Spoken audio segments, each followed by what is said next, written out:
I really don't even remember how we became friends. You can't be serious, Karma stated, looking up from her sketchbook. Her exasperated expression was twisted with irritation. They had been discussing all day, going back and forth between ideas for what they should do with the next 2 days. They were located at Karma's parents' house, with little freedom and an itch to do something. They had been left to their own devices in the middle of nowhere, Texas, and they only had a couple of days left. Zoe had to head back to Florida for school, and the girls weren't excited to part. Finally, Zoe had suggested the idea of a road trip, and Karma wasn't pleased by the idea. However, it was the first one that both girls had reveled in for a moment. It wouldn't cost thousands of dollars, like the idea of staying in the most expensive hotel they could find. And it was unlike the shot-down idea of parasailing in the Gulf of Mexico. So, what do you think, Kay? Zoe questioned, purposefully keeping her tone soft. She could see the gears weighing in Karma's head. Zoe looked toward the notebook and breathed a sigh. They would have to think of a new idea. Obviously, Karma wasn't completely sold. Well, what would we do in the car? Wouldn't we get bored? Karma asked, and rolled her eyes when Zoe squealed. She jumped into all the ideas. In the car they could listen to blaring music, with little worry of people hearing it. They could stop in the middle of nowhere, get out of the car, and scream till their throats were sore. Or go to their favorite fast food place and eat a meal for 8. Zoe watched as Karma seemed to like the new idea, and she grabbed a notebook. The now confused girl watched as Karma walked to the bed and began writing. What are you doing?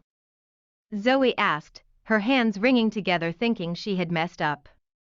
Well, we're going to need a game plan, Karma replied, with a hint of a smirk on her face.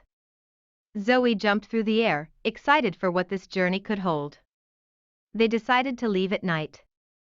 They would be in New Orleans by morning.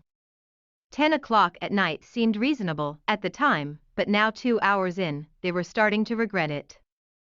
Zoe had offered to drive first, with Karma navigating.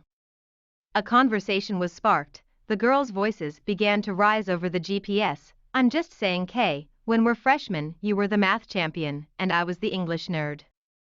Zoe persuaded, making Karma rolled her eyes for the umpteenth time. I remember you being relatively good at history. She retorted. The phone lay forgotten on the middle console. Zoe sighed, and her eyes were beginning to get heavy. After a moment of silence, she looked toward Karma, to make sure she wasn't tired too. Are you ready to drive yet? She questioned. Karma looked startled for a moment. Then reached for the phone. Yeah, let me see if there's a Starbucks to stop at. Karma offered, tapping through the map. After a moment she began whispering to herself. MK, is something wrong? Zoe asked. Anxiety began to bubble in her stomach. Karma stopped, looking up at her through her hair.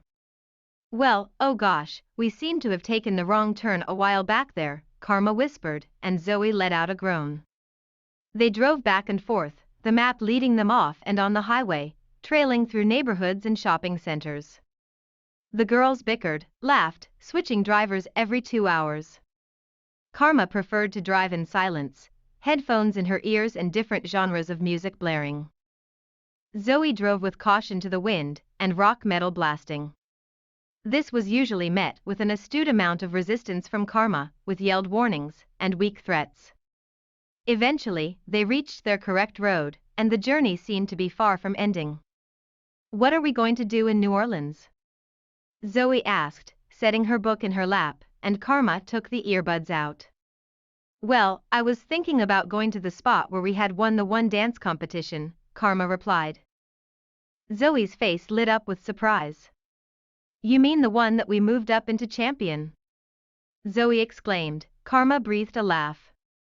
Zoe had a sneaky suspicion that Karma had planned that idea, as maybe a surprise for them. Yes. And maybe get beignet? Zoe pleaded, practically begging her best friend. Karma nodded, and both girls let out a yell of excitement. Even after the rocky start, the girls had high hopes. The day dragged on, and soon the friends noticed New Orleans printed on highway signs. Every time they saw one, Zoe would jump up and make sure that Karma saw it. Karma would nod and smile at Zoe's antics. As the day stretched to lunch, both girls had matching pangs of hunger in their stomachs. Zoe watched as a Culver's sign passed, and she looked toward her best friend. "Hey Kay, would you mind if we stopped for lunch?" she asked, and Karma looked up from her book. Zoe looked back to the road and Tôi thực sự thậm chí không nhớ chúng tôi đã trở thành bạn bè như thế nào. Bạn không thể nghiêm túc, Karma nói, nhìn lên từ cuốn sổ phác thảo của cô ấy. Vẻ mặt bực tức của cô ấy vặn vẹo vì bực bội, họ đã thảo luận cả ngày rồi. Quay đi quay lại giữa các ý tưởng về những việc họ nên làm trong 2 ngày tới. Họ sống tại nhà của cha mẹ Kamer, không có nhiều tự do và không muốn làm gì đó. Họ đã bị bỏ lại với các thiết bị của riêng họ ở giữa hư không Texas, và họ chỉ còn vài ngày nữa. Zoe phải quay lại Florida để đi học và các cô gái không hào hứng chia tay. Cuối cùng, Zoe đã đề xuất ý tưởng về một chuyến đi đường bộ, và Kama không hài lòng với ý tưởng này. Tuy nhiên, đó là lần đầu tiên mà cả hai cô gái say sưa trong chốc lát. Nó sẽ không tốn hàng nghìn đô la, giống như ý tưởng ở trong một khách sạn đắt tiền nhất mà họ có thể tìm thấy. Và nó không giống như ý tưởng bắn rơi dù bay ở vịnh Mexico. Vậy, bạn nghĩ ca là gì? Zoe hỏi, cố ý giữ giọng điệu nhẹ nhàng. Cô có thể thấy những bánh răng đang đè nặng trong đầu Kamer. Zoe nhìn về phía cuốn sổ và thở dài. Họ sẽ phải nghĩ ra một ý tưởng mới, rõ ràng là Kama không hoàn toàn được bán. Cha, chúng ta sẽ làm gì trong xe? Chúng ta sẽ không cảm thấy buồn chán chứ? Kama hỏi, và đảo mắt khi Zoe hét lên. Cô nhảy vào tất cả các ý tưởng, trong xe họ có thể nghe thấy tiếng nhạc bùng nổ, mà không cần lo lắng về việc người ta sẽ nghe thấy nó. Họ có thể dừng lại ở đâu đó, ra khỏi xe và la hét cho đến khi cổ họng đau rát. Hoặc đến địa điểm ăn nhanh yêu thích của họ và ăn một bữa cho 8 người. Zoe nhìn Kama có vẻ thích ý tưởng mới, và cô ấy cầm lấy một cuốn sổ. Cô gái lúc này đang bối rối nhìn Kama bước đến giường và bắt đầu viết. Bạn đang làm gì đấy? Zoe hỏi, tay cô ấy đan vào nhau vì nghĩ rằng cô ấy đã làm sai.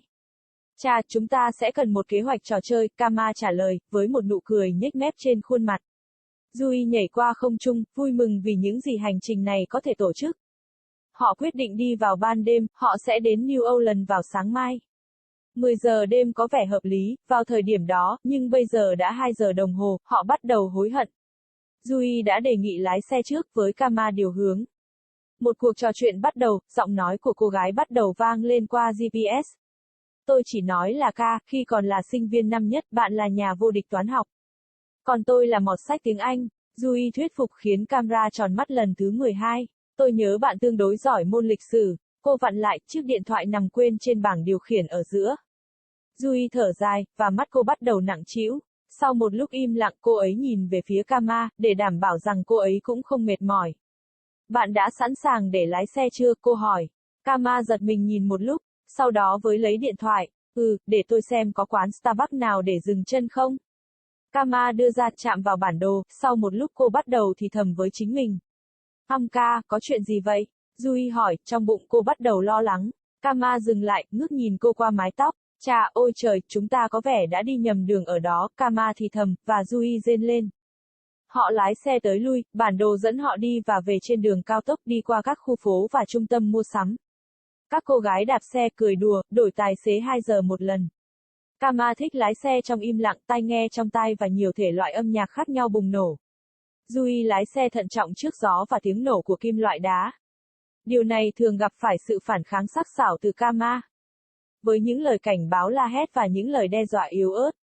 Cuối cùng, họ đã đến đúng con đường của mình, và cuộc hành trình dường như còn lâu mới kết thúc. Chúng ta sẽ làm gì ở New Orleans? Zoe hỏi, đặt cuốn sách vào lòng, và Kama lấy tai nghe ra. Chà, tôi đang nghĩ đến việc đến nơi mà chúng ta có một cuộc thi nhảy một mình, Kama trả lời, mặt Zoe sáng bừng lên vì ngạc nhiên. Ý bạn là người mà chúng tôi đã chuyển lên thành champion. Zoe kêu lên, Kama thở phì cười. Zoe đã lén lút nghi ngờ rằng Kama đã lên kế hoạch cho ý tưởng đó, có thể là một bất ngờ cho họ. Đúng, và có thể nhận được bonus. Zoe cầu xin, thực tế là cầu xin người bạn thân nhất của cô. Kama gật đầu, và cả hai cô gái đều hét lên đầy phấn khích ngay cả sau khi khởi đầu đầy khó khăn. Các cô gái đã hy vọng rất cao. Ngày tháng cứ kéo dài, và chẳng mấy chốc những người bạn nhận ra New Orleans in trên các biển báo đường cao tốc. Mỗi khi họ nhìn thấy một con, Yui sẽ nhảy dựng lên và chắc chắn rằng Kama đã nhìn thấy nó, Kama sẽ gật đầu và mỉm cười trước những trò hề của Yui. Khi cả ngày kéo dài đến bữa trưa, cả hai cô gái đều có cảm giác đói cồn cào trong bụng. Yui nhìn theo dấu hiệu cover đi qua, và cô ấy nhìn về phía người bạn thân nhất của mình. Này Ka, bạn có phiền không nếu chúng ta dừng lại ăn trưa, cô ấy hỏi, và Kama nhìn lên khỏi cuốn sách của cô ấy. Yui nhìn lại con đường